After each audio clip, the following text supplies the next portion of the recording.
Thanks everybody for listening to me today. I got to say it's not too often that I get to talk about Moonlight Basin and talk about water and sewer. So it's nice to have an audience that wants to learn about water and sewer in Moonlight Basin. As Karen mentioned, my name's Kevin Germain. I've been with Moonlight Basin since about 2003. And so Moonlight was I'm going to give a little bit of a history.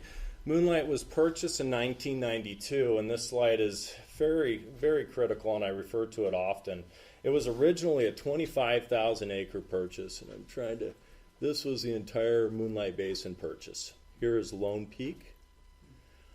And the mission statement that the original partners had was to take 80 to 85% of that original 25,000 acres and put it under conservation easement or some other form of protected status. And the reason why is because here, if I can find my mouse, Lee Metcalf Wilderness Area and Lee Metcalf Wilderness Area. So the Jack Creek drainage was literally a broken link in the wilderness chain. And they've accomplished this through selling off 17,000 acres to conservation buyers, of which 14,500 acres is under conservation easement. And so today we are left with 8,000 acres. And in about 2003 we started really looking at the land and utilized constraints-based land planning. We had a whole lot of ologists with boots on the ground looking at where the wetlands are, geotech, critical wildlife habitat, white bark stands, etc. And that's layer upon layer upon layer on a map, and what comes to the surface are these amoebas that are least sensitive to development. And so here is our current master plan for our 8,000 acres. We have an overall development plan approved through Madison County of 1,650 units. We have platted 414, so we're only 25% through build-out. So where Mike can see the light at the end of the tunnel, we got a little ways to go.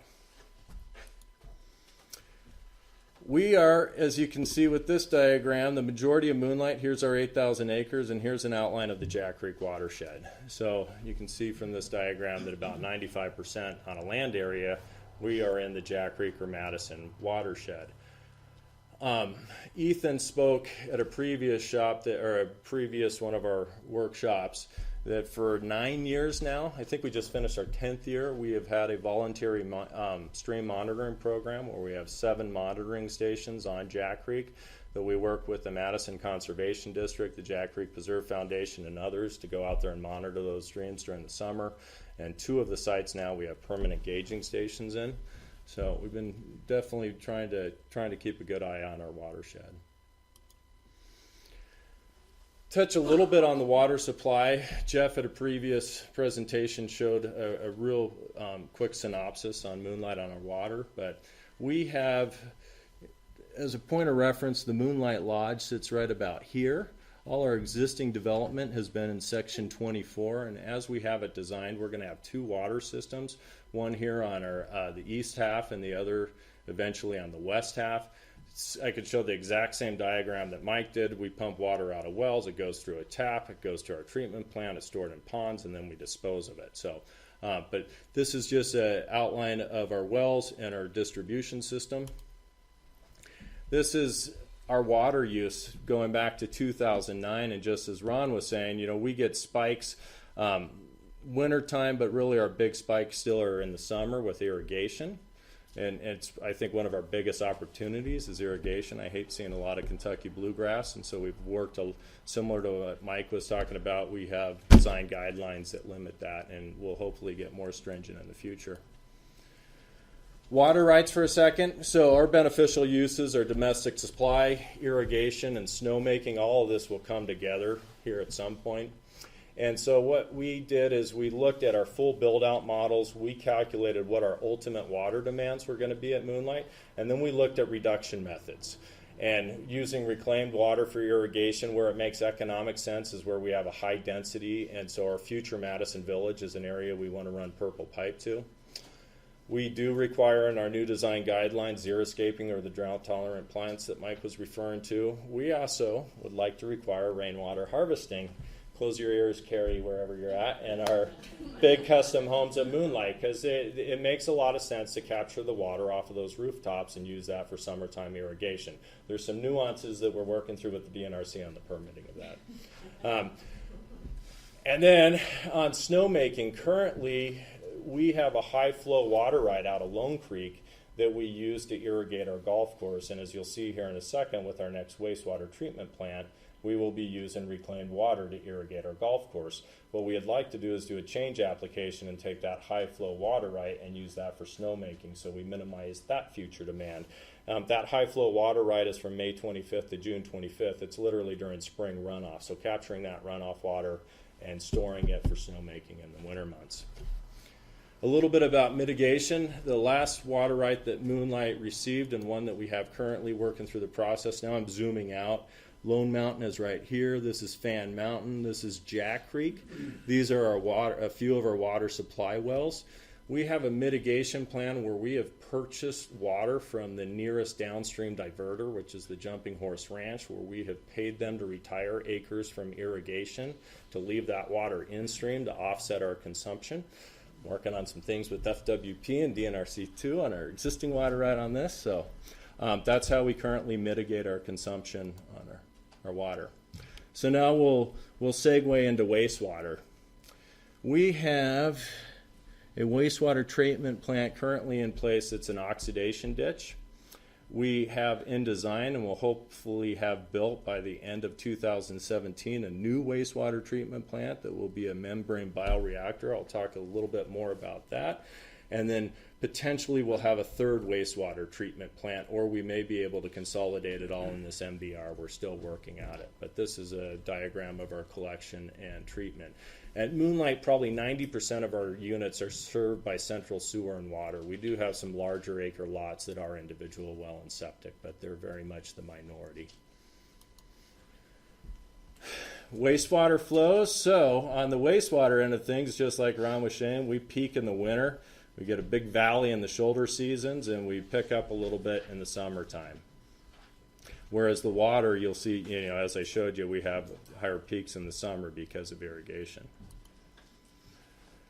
We spent a lot of time in 2014 working with WGM trying to come up with what are our projections at Buildout. And so we looked at a 20-year plan.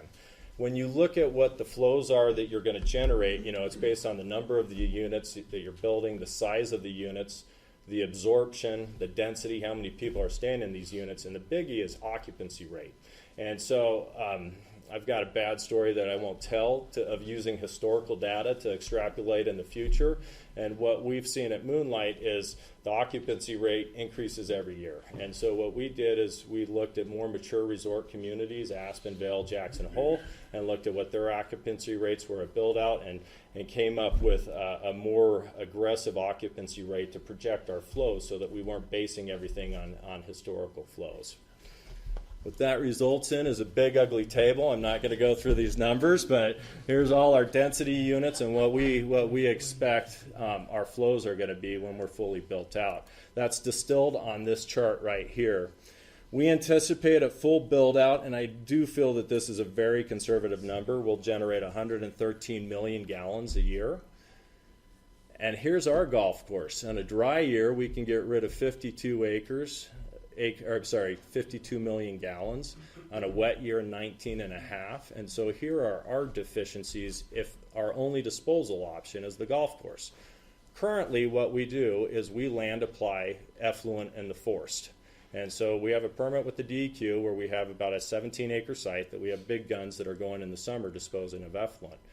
That is our option, or that is, let me go back to that previous. There we go. And we can continue to do that. We have 8,000 acres. And if we needed to get rid of this additional 93, or I can't see that number, about 90, it's only about 60 to 70 acres of land we need to land apply. We can put a lot more water in the forest as we can the golf course due to playability concerns. So we can put more water in the forest. So that's always an option, and that's what we've been planning on in our back pocket if this group here doesn't come up with more creative ideas. So a membrane bioreactor, this is, as I said, the new plant. This is essentially traditional treatment. All an MBR is rather than having the settler and the sand filtration, it's a very fine membrane that we're running our effluent through. It has the highest, what will come out of this plant is Class A1, the highest treatment level in the current DEQ standards. So we're excited about this next plant. That can be covered. It is. It's all enclosed. And so, I don't know what you said. No joke. I don't know. Is there one at the end? There was one at the end, but it's not really elegant. So our current disposal options, land application.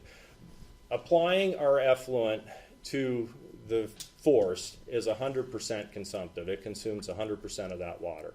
And so what are our different reuse options to be a little bit more elegant with such a precious resource? So that's it. I think I saved 2 minutes, so we're working on runs. Catching me. Right, great. Thank you.